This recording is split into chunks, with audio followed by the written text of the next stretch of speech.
Қарашаның 1 мен 7 аралығында еліміз бойынша Қазақстан тәуелсіздігінің 30 жылдығын мерекелеуге арналған 210 іс-шара өтті. Қазақстан тәуелсіздік жылдары 330 миллиард доллардан астам тікелей шетелдік инвестиция тартты. Елімізде индустрияландыру мен цифрлық дамудың мемлекеттік бағдарламалары жүзеге асырылуда.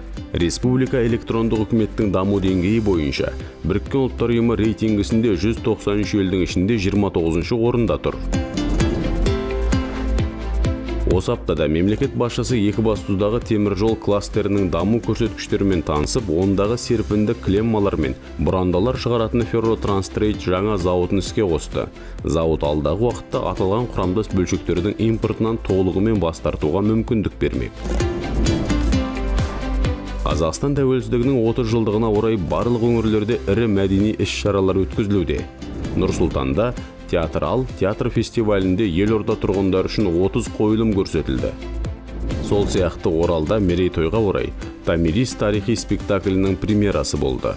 Ал Жаңаөзенде тәуелсіздік таңының жұлдызымыз өнер фестивалі өтті.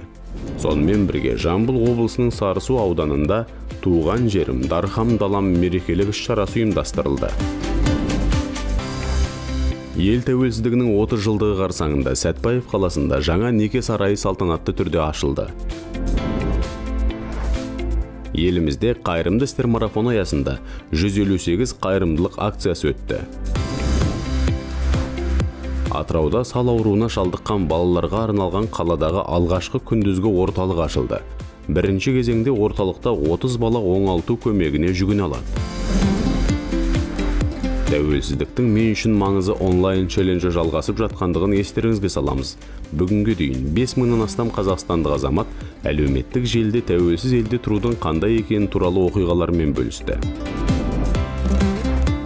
Осы аптада челленджге мемлекеттік елтаңбаның авторы Жандарбек Мәлібеков қосылды.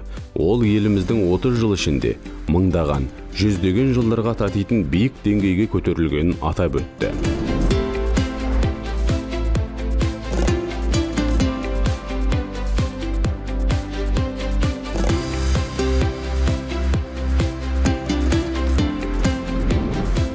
Тәуелсіздіктің 30 жылдығын атап өтуге қатысты барлық шаралармен 30 жыл KZ сайтында таныс бола аласыздар.